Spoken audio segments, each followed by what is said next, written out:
Nah, ini kita coba, ini kita masukkan seperti ini. Kemudian pakai paku atau pakai apapun kita bisa. Ini kita tekan ke sana.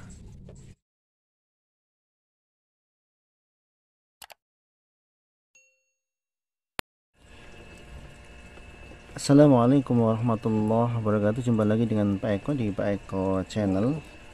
Kali ini kita akan bahas tentang peluru apa yang cocok untuk senapan angin merek Binyamin tahun 70-an. Ini meskipun senapan sudah cukup tua, tapi ini kalau dari segi kualitas ini cukup bagus. Ini terbuat dari besi yang cukup tebal sehingga sangat kuat. Larasnya panjang, ini ada sekitar hampir 70 cm larasnya. Karena larasnya panjang, ini jangkauan tembaknya juga lumayan jauh. Ini kalau normal jangkauannya bisa sampai 60 meter per detik, jadi cukup jauh. Jangkauan tembak maksimalnya bisa di atas 100 meter. Ini kalau kondisi normal. Untuk saat ini karena per yang dipakai sudah cukup lemah dan belum ada pengganti per yang cukup bagus, ini jangkauannya sekitar 30 meter per detik saat ini, tapi cukup untuk menembak binatang-binatang yang barangkali mengganggu di sekitar rumah atau di sekitar sawah. Jadi seperti tikus, ular, ini bisa kita gunakan ini untuk membunuhnya. Ini tidak kita gunakan untuk membunuh burung, karena burung sudah cukup langka, jadi kita menembak binatang-binatang yang cukup berbahaya, terutama untuk binatang yang merusak seperti tikus misalnya, atau juga ular yang barangkali cukup berbahaya. Nah, karena ini produksi lama, sehingga untuk peluru yang digunakan saat ini itu terkadang itu menyebabkan macet. Jadi terkadang peluru itu macet, tidak sampai keluar, sehingga cukup mengganggu.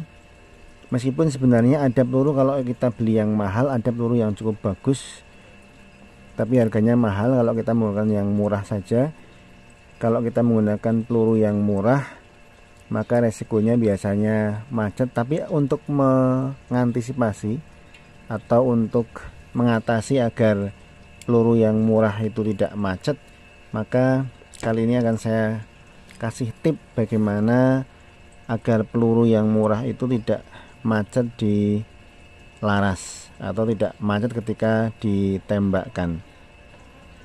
Jadi kita bisa menggunakan peluru-peluru yang murah tadi, yang biasanya satu bungkusnya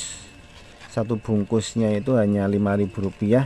Kalau dulu isinya 100, kalau sekarang isinya nggak sampai 100, mungkin sekitar 60-70 peluru. Nah, kalau kita menggunakan peluru yang seperti ini sebenarnya cukup bagus untuk merek Binyamin. Ini tidak mudah untuk macet, tetapi agar lebih bagus lagi, maka nanti kita berikan cara agar peluru yang kita gunakan tidak macet. Kuncinya nanti ada di sini. Ini bagian tempat pengisian peluru di sini. Jadi ini kalau kita mengisi, kita buka seperti ini kita buka. Ini posisinya seperti ini, kita buka ini. Kita masukkan dari sini, kepalanya di bawah, kemudian kita tutup. Nah, ini sebagai tempat peluru ini nanti bisa kita gunakan untuk mencoba semua peluru. Jadi semua peluru nanti kita masukkan di sini. Ini kita lepas dulu, sehingga kalau peluru bisa masuk di lubang ini, maka otomatis peluru itu akan bisa keluar dengan baik. Nah, ini kita lepas saja bagian ini. Ada 2 baut atau 1 yang kita lepas. Nanti ini bisa kita tarik ke atas. Ini kita kendorkan bautnya.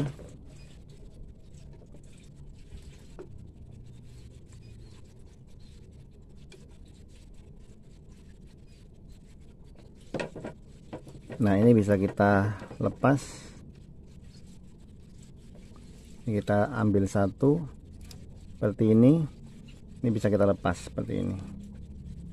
Nah, sekarang kita fokus di sini. Ini lubang peluru di sini. Sehingga kalau peluru bisa masuk di sini, maka dia akan bisa keluar di laras ini dengan baik.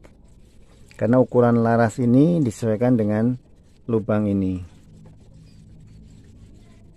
Nah, maka caranya nanti setiap peluru itu nanti kita masukkan di sini, kita keluarkan, masukkan, keluarkan. Semua peluru yang akan kita gunakan seperti itu, dimasukkan, keluarkan, masukkan, keluarkan. Sehingga kalau sudah lewat ini, maka bagian-bagian yang barangkali tidak bulat sempurna itu sudah terkikis, sudah berkurang di sini, sudah terkurangi, sehingga dia benar-benar akan bisa masuk ke dalam laras ini dengan sempurna. Nah, seperti ini misalnya kalau ini kita masukkan dan dia langsung keluar, berarti dia sudah bagus. Ini misalnya seperti ini kita masukkan begini. Nah, ini kalau belum keluar, ini kita tekan pakai paku atau pakai apapun, yang penting dia bisa keluar ke sana. Kalau dia sudah otomatis langsung keluar tanpa kita tekan, berarti ini sudah ukurannya sudah sesuai dengan laras ini. Kalau belum, nah ini kita masukkan, kemudian kita tekan. Semua peluru kita lakukan hal yang sama seperti itu, sehingga nanti pada saat kita gunakan ini sudah benar-benar bisa melaju di laras ini dengan sempurna. Ini kalau kita menggunakan peluru-peluru yang mereknya cukup murah atau kualitasnya barangkali kurang baik. Tapi kalau kita menggunakan kualitas yang bagus, yang harganya mahal, hampir semua peluru cocok di sini. Itu kalau harganya yang mahal.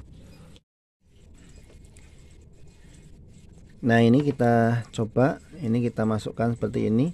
Kemudian pakai paku atau pakai apapun kita bisa. Ini kita tekan ke sana. Nah, ini cukup keras. Kalau cukup keras seperti ini, maka ada kemungkinan dia akan macet di laras.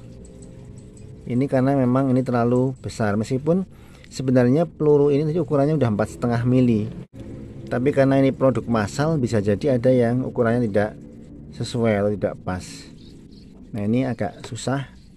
Nah, kalau dia udah bisa keluar seperti ini, kita masukkan lagi, kita coba masukkan lagi. Nah, ini udah masuk cukup dalam di sana. Sudah kelihatan lebih dalam. Ini kalau kita tekan sedikit sudah keluar. Nah, ini udah keluar. Kalau memang masih agak cukup susah, nih bisa kita coba lagi seperti ini, kemudian kita tekan lagi. Nah, ini kalau sudah cukup ringan nekannya, maka ini sudah bisa kita gunakan. Nah, ini bisa kelihatan di sini di bagian lingkarannya ini sudah terkikis, sudah tergores, sudah sesuai dengan lubang ini, sehingga nanti kalau ini kita gunakan, dia akan bisa lari dengan sempurna. Demikian tips atau cara bagaimana agar peluru yang harganya relatif murah bisa kita gunakan di senapan angin kita, terutama senapan tua seperti ini, agar tidak menyebabkan macet di laras atau tidak menyebabkan macet pada saat peluru ini kita tembakkan. Tonton terus videonya, jangan lupa subscribe, like, dan share.